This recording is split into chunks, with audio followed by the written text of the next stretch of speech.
I give Minnesota credit, man. They came in there and came in here and did a fantastic job. I start with the kid, Jaden McDaniels.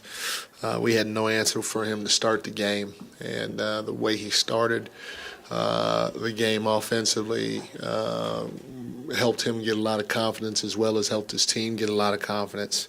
So great game by him.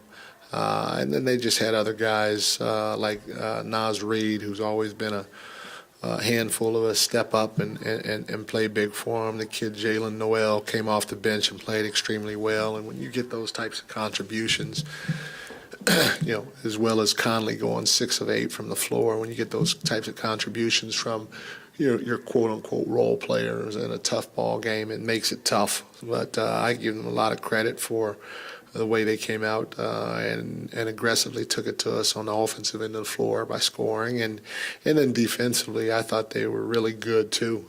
They pushed out on our three-point shooters.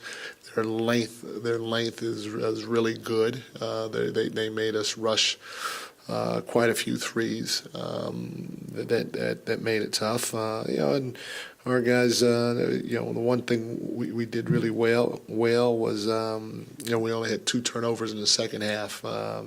They turned the ball over a lot, but we didn't get enough ball pressure to force many turnovers tonight, and so they definitely won the possession game because of it. But against this team, we got to get out and run. We can't wrestle with them and go against their set defense like we did as much tonight.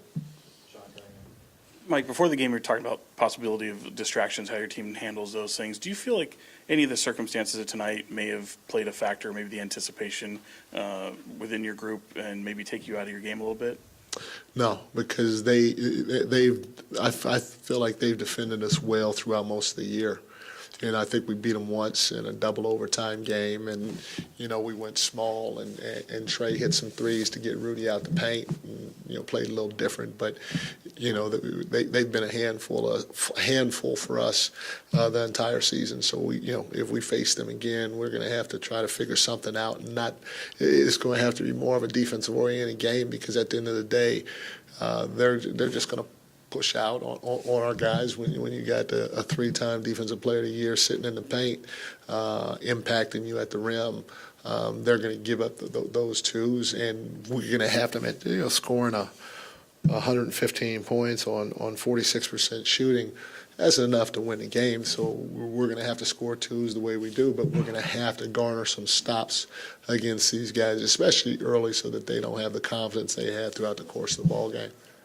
The guys have mentioned getting stops, leading to you guys being able to play more with the pace that you want to play. How'd you feel about just the way you guys played defensively, given that the Wolves didn't turn the ball over all that much, and it prevented you guys from playing with that pace you typically play with? Yeah, I don't think we played well defense. We played in spurts, and we always talk about getting more consistent. So that's obviously a theme tonight. But what was tough was seeing the way that Jaden McDaniels was rolling early in the game. That just gave him and their sense of team an amount of confidence, and it didn't allow us to get out and run, because every time he touched it, he scored. It seemed like in that first quarter. And so, having said that, we have to do a better job from the outset of trying to get stops against this team, because if we don't, we're going to be going against a set defense all the time, and their length is tough, and they're physical. They'll hold and grab and push and all those other things, and it's a good team. Finch does a fantastic job with those guys. Mike, what do you think of just the energy in the building and the anticipation and the way the fans showed up for you guys tonight? No, I've never doubted our fans. We got the best fans in the NBA. The building's always electric. Guys look forward to playing in front of them. Not even just like a night like tonight. They look forward to playing in front of them all the time because of how electric it is. And you hear from, your opponents around the league when they come in here, even the officials, they talk about how the energy here is really unmatched around the league. And so you love that. Yeah, Coach, with one of your defensive staples being physicality without fouling, what did you see in that aspect tonight, and what do you need to do to be better there? I know at the beginning of the game we weren't physical at all, and like I said, it's something that across the board we have to get more consistent with. Even our pick and roll coverage, when you're guarding the ball, you hear the call of where to send the ball. And what we're supposed to do is when you hear the call, you're supposed to 1-2 into the body and into the ball.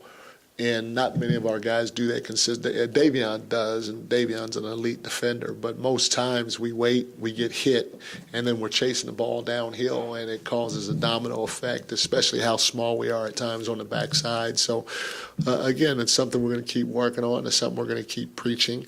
But we have to somehow try to do it, not just in pick and roll situations. The kid, Jay McDaniels, just drove at us, and we kept backing up and trying to stop him at the rim. He's 6'10". It's going to be hard to do that. But those types of things, getting up into the ball and being physical at the point of the ball so he doesn't have the ability to get downhill, and then it's a challenge at the rim that we're probably not going to win because of our size. So those are types of things that we're going to have to do a better job of, is getting up into the ball with better ball pressure, being more physical, and not allowing any blow-bys in order for us to be able to defend at a higher level. Mike, you mentioned the rushing threes maybe early on. You mentioned rushing some of your three-point shots early on offensively. You guys only made 5. I think it's the lowest you had all season. What do you make of just the shooting from 3 tonight? And was any of that self-inflicted, or was most of it Minnesota's defense? Oh, no, you got to, like I said, you give Minnesota credit because they, with Rudy Gobert, they kind of defended us how we used to defend people when I was in San Antonio. We had Tim Duncan and David Robinson back there. They push up, and force these guys to drive into Tim or David, and that's what they did tonight. They screw it. If we're going to give up a 2, we're going to give up a 2. And like I said, again, I feel like in a situation like that against a team like that, especially going 5 for 27 from the 3, 115 points is enough to win. I mean, even you look at Golden State last night. They held them to 96 or 98, whatever it is, points. And that's why they had a chance to win down the stretch. We have to do a better job. We're not going to be able to allow them to shoot 50-something% from the 2 and 30-something% from the 3, because it's going to be a grinded out physical type game, and we got to get stopped so we can get out and transition before their defense is set, and maybe get some threes because our spacing is right.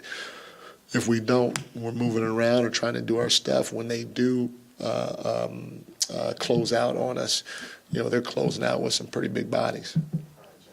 Mike, this has been a season of learning and teaching and all that stuff.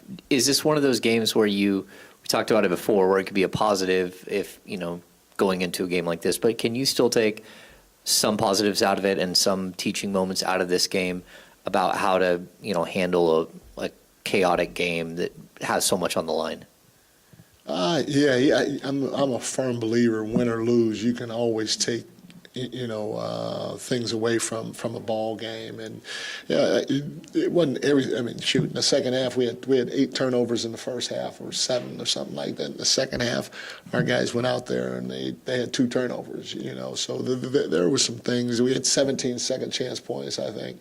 There were some things that we did well. You think back of the game, and guys are diving on the ground, coming up, trying to fight for loose balls and all that stuff. And in some of our fouls, I felt we fouled the right way.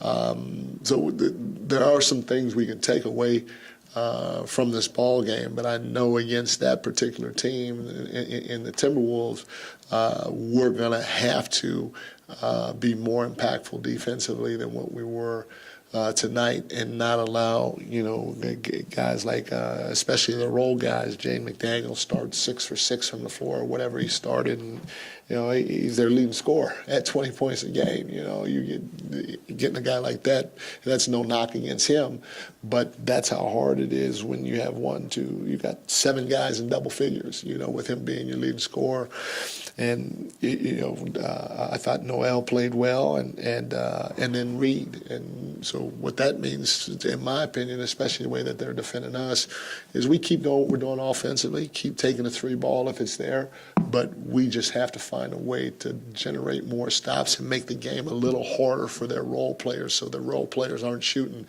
55, 65, 70% from the floor against us while getting double digits. Thank you, guys.